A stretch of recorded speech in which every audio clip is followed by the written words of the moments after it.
Isang maligayang pagdiriwang po ng araw ng mga nanay sa ating lahat. Ako po si Benison Estareja.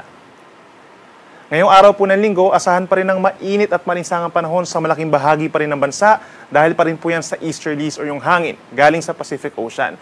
The easterlies ang siya nagdadala rin po ng mga pag-ulan hanggang bukas ng madaling araw sa malaking bahagi ng Mindanao, lalo na po dito sa may Soc-Sargen, Davao Region, almost the entire Zamboanga Peninsula and Bangsamoro Region, at meron din mga localized thunderstorms sa bahagi pa ng Palawan, dito rin po sa may Western Visayas, at sa may Quezon, Marinduque, and Camarines Norte area, mga localized thunderstorms po iyan.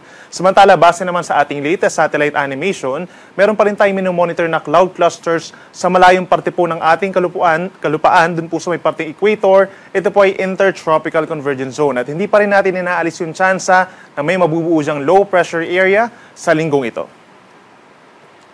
For tomorrow, asahan pa rin po epekto ng easterlies o yung hangin galing Pacific Ocean sa malaking bahagi ng Luzon. Ibig sabihin po niyan, bahagyang maulap at minsan maulap lamang ang kalangitan sa umaga sa malaking bahagi nito.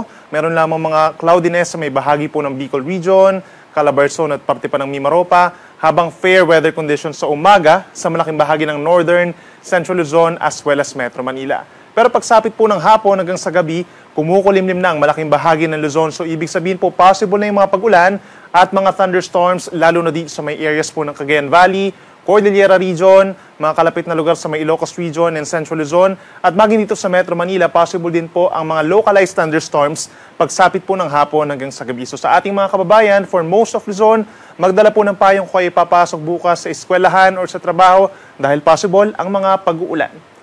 Sa Metro Manila, temperatura natin or air temperature sa tanghali, posibleng umakyat pa rin sa 34 degrees Celsius. Habang may mga lugar pa rin dito sa may Northern Luzon na makakaranas ng dangerous levels of heat index po, nasa 42 degrees or higher.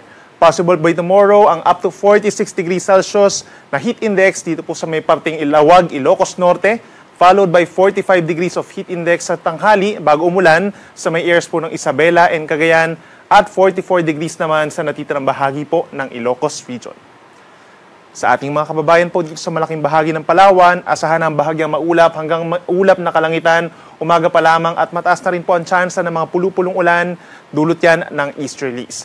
Sa kabilang banda naman sa Visayas, asahan pa rin ng fair weather conditions, ibig sabihin magiging maaraw for most of the mornings up until afternoon sa malaking bahagi ng Visayas.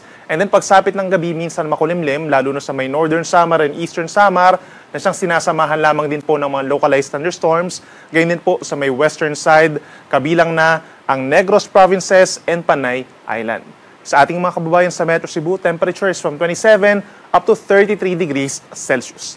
At panghuli sa ating mga kababayan po dito sa Mindanao, asahan pa rin ang maulap na kalangitan umaga pa lamang dito po sa may areas ng Zamboanga Peninsula sa may southern portion, kabilang ng Zamboanga City, Zamboanga Sibugay, Basilan, at sa paligid pa ng Moro Gulf sa may Soc-Sargen. Samantala, pagsapit po ng hapon hanggang sa gabi, mostly cloudy skies na itong palibot po ng Moro Gulf at aasahan na rin yung minsan maulap na kalangitan sa may Davao Region and Surigao del Sur. Pagsapit po yan ng hapon dahil yan sa easterlies na siyang sinasamahan din ng mga pulu-pulong ulan or pagkidlat, pagkulong.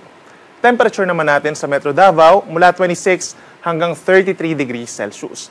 Sa ating mga kababayan po dito sa may Visayas, Palawan and Mindanao, possible pa rin ang dangerous levels of heat indices from 42 to 44 degrees Celsius by tomorrow. Kabilang na dyan ang Palawan, ito rin mga probinsya ng Capiz, Iloilo, Northern Samar, Eastern Samar, at mga syudad din po ng Cotabato and Butuan. Paalala pa rin sa ating mga kababayan na may dangerous levels of heat indices, uminom po ng maraming tubig or stay hydrated, at lagi magdala ng pananggalang sa init gaya po ng payong at sombrero at iwasang magbilad sa araw simula po alas 10 ng umaga hanggang alas 4 ng hapon para iwas heat stroke. Para naman sa mga naglalayag nating kababayan, for the next few days, wala tayong aasahang gale warning or pagtaas ng mga delikadong alon. So aasahan pa rin natin ang banayad na taas ng mga karagatan sa may West Philippine Sea, Sulu Sea, and Moro Gulf, habang katamtaman naman ng taas dito sa may Pacific Ocean as well as the extreme Northern Luzon. And for the next 3 days pa, from Tuesday, May 14 up until Thursday, May 16, aasahan yung pagbabalik ng shear line o yung linya kung saan nagtatagpo po ang easterlies na mainit at medyo kalamigan na northeast wind flow galing po dun sa may Hilaga. So ibig sabihin, pag nagtagpo itong magkaibang hangin na ito, possible yung mga kaulapan at yan ay makakaapekto po sa may northern Luzon, lalo na sa may Cagayan Valley and Cordillera Administrative Region. Inulit natin yan from Tuesday up until Thursday. So sa mga lalabas po ng bahay ay magdala ng payong doon. Dito sa Metro Manila, possible pa rin ang mga localized thunderstorms or pulupulong mga pag-ulan sa malaking bahagi din po ng Central Luzon and Calabarzon dahil yan sa mamasamasang hangin po ng easterlies kumpara nitong nagdaang Abril. So ibig sabihin po mas madalas sa mga localized thunderstorms. Pagdating sa may Cordillera Region, yung mga paulan is more influenced by the shear line at pinakamaapektuhan sa Cordillera Region ang Apayao and Kalinga provinces. Habang dito pa rin sa Bicol Region, mananatiling halos magkakatulad pa rin po yung weather conditions. Bahagyang maulap at minsan maulap lamang ang kalangitan with some isolated rain showers. Sa ating mga kababayan po sa Visayas, kumpara sa Luzon, mas kakaunti po yung mga magiging pag-ulan natin from Tuesday up until Thursday. Asahan pa rin ang madalas maaraw na panahon at ibig sabihin yan magiging mainit at malinsangan pa rin po lalo na sa tanghali dahil pa rin yan sa easterlies at may tsansa pa rin ng mga pulupulong ulan lalo na sa may eastern Visayas. At manghuli sa ating mga kababayan po sa Mindanao, wala pa rin tayong inaasahang tuloy-tuloy at palalakas sa mga pag-ulan. More on mga localized thunderstorms po, yung mga saglit lamang na pagkilat pagkulog lalo na sa hapon hanggang sa gabi. At pinakamaapektuhan pa rin po yung paligid ng Moro Gulf, itong Zamboanga Peninsula, madalas sa mga pag-ulan dyan. Gayun din sa may Bangsamoro Region and Soc-Sargen, Lanao del Norte, Lanao del Sur. Possible yung mga pulupulong ulan lalo na sa hapon, kaya't mag-ingat pa rin po sa mga posibleng pagbaha at pagguho ng lupa at magiging mainit pa rin sa mga syudad sa Mindanao. Sunset natin ay 6:16 ng gabi at ang sunrise bukas, 5:29 ng umaga. Yan muna ang latest mula dito sa Weather Forecasting Center ng Pag-asa. Ako muli si Benison Estareja at muli, Happy Mother's Day po.